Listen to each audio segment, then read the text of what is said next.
بسم اللہ الرحمن الرحیم الحمدللہ رب العالمین والصلاة والسلام علی سید الانبیاء والمرسلین اما بعد فاعوذ باللہ من الشیطان الرجیم بسم اللہ الرحمن الرحیم۔ الحمدللہ اللہ پاک کے فضل و کرم سے شمائل ترمذی شریف کا درس شروع ہو چکا ہے۔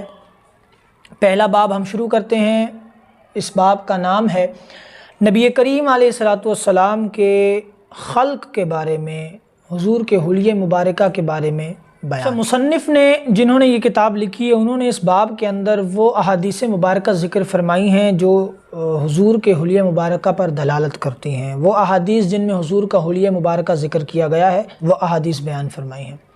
کما حق ہو، جس طریقے سے حق ہے بیان کرنے کا وہ اس طریقے سے تو حضور کے اوصاف اور حضور کا حلیہ مبارکہ، حضور کا حسن و جمال بیان کرنا ممکن نہیں ہے، لیکن اپنی ہمت و استطاعت کے مطابق صحابہ کرام رضوان اللہ علیہم اجمعین نے ہم پر احسان کرتے ہوئے جو حضور کا حسن و جمال ذکر فرمایا، انشاءاللہ تعالی مصنف علیہ الرحمہ کے وسیلے سے آپ تک وہ پیش کریں گے۔ بیان کر چکا ہوں امام قرطبی کے بارے میں پچھلے درس میں کہ امام قرطبی علیہ الرحمہ فرماتے ہیں کہ یہ اللہ کا ہم پر احسان تھا کہ حضور کا مکمل حسن و جمال ظاہر نہیں ہوا، ورنہ آدمی انسان اس کی استطاعت نہ رکھتے کہ وہ حضور کا حسن و جمال دیکھ سکتے۔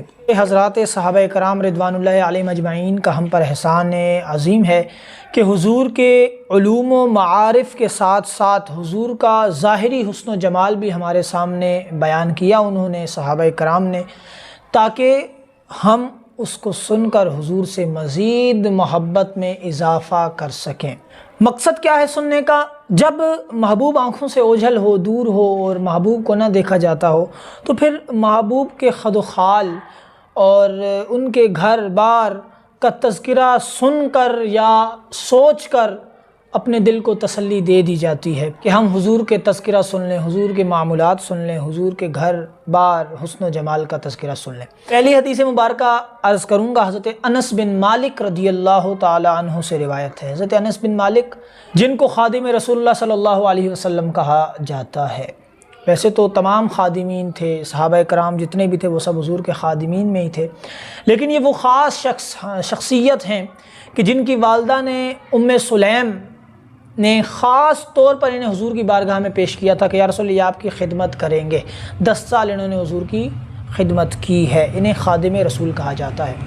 آپ سے روایت ہے، آپ فرماتے ہیں کہ نبی کریم علیہ الصلوۃ والسلام کا قد مبارکہ نہ بہت زیادہ لمبا تھا نہ ہی بہت زیادہ چھوٹا تھا، بلکہ آپ درمیانے قد کے مالک تھے۔ حضور کا قد مبارکہ درمیانہ تھا۔ عام طور پر ہوتا ہے کہ بہت لمبا انسان ہوتا ہے وہ بھی برا لگتا ہے، بہت چھوٹا ہوتا ہے وہ بھی برا لگتا ہے، تو نہ حضور کو لمبا قد عطا فرمایا گیا نہ چھوٹا قد، بلکہ حضور کے بدن اقدس کا قد درمیانہ تھا۔ لیکن کے باوجود نبی کریم علیہ الصلوۃ والسلام جب کسی مجمع میں کھڑے ہوتے، اگر آپ سے بڑے قد کا ہی کیوں نہ ہو، حضور علیہ الصلوۃ والسلام کا قد بڑا لگتا۔ اور یہ قد بڑا ہونے کی وجہ سے نہیں تھا، حضور کا قد درمیانہ تھا، یہ حضور کے معجزے کی وجہ سے، حضور کو اللہ تعالیٰ نے معجزہ عطا فرمایا تھا کہ آپ لمبے قد والوں کے سامنے بھی اگر کھڑے ہوتے تو حضور کا قد مبارکہ ان سے بھی بڑا لگتا تھا۔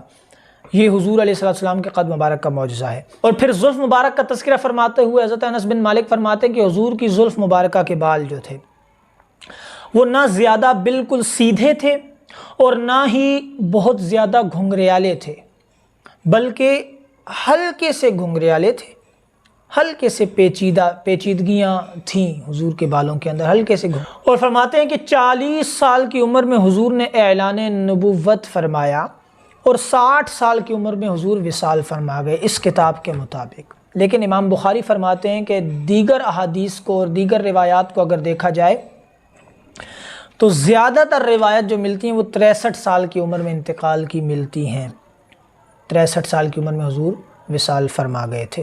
ایک اور روایت میں حضرت برا بن عازب رضی اللہ تعالیٰ عنہ ارشاد فرماتے ہیں،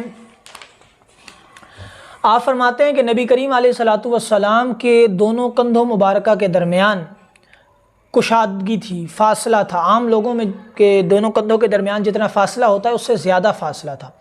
اس سے حضور کے سینے مبارکہ کی کشادگی بھی ظاہر ہوتی ہے کہ حضور کا سینہ بھی چوڑا تھا، چوڑے سینے والے تھے، اور فرماتے ہیں کہ حضور زلف مبارک جو تھی وہ کانوں کی لو تک آتی تھی، یہ جو کانوں کی لو ہے نا اس تک حضور کی زلف مبارکہ آتی تھی۔ حضرت برا بن عازب فرماتے ہیں اس سے حضور کی زلف مبارک کی بھی خبر ہوگی کہ حضور کی زلف مبارک کتنی تھی، سنت کتنی ہے زلف مبارکہ رکھنا۔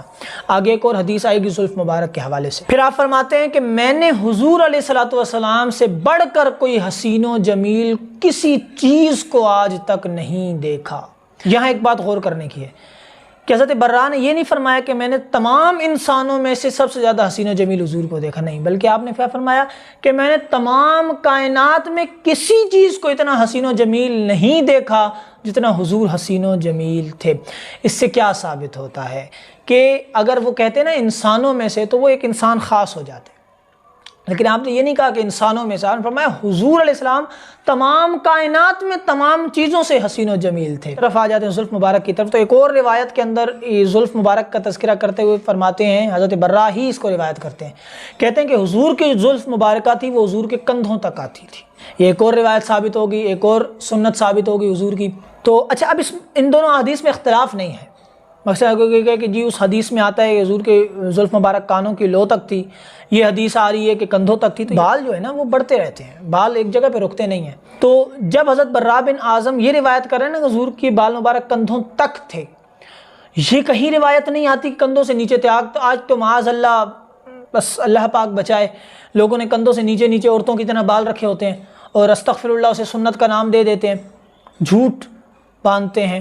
تو ایسا نہیں ہے، صرف یہ روایات ملتی ہیں کانوں کی لو تک آتا ہے، اچھا اس سے اوپر بھی آتا ہے، آدھے کان تک بھی آتی ہے روایت، کانوں کی لو تک آتی ہے اور کندھوں تک۔ حضرت برا بن عازب کی یہ روایت موجود ہے کہ حضور کی زلف مبارک کانوں کی لو تک تھی، پھر آپ کہتے ہیں کندھوں تک بھی تھی۔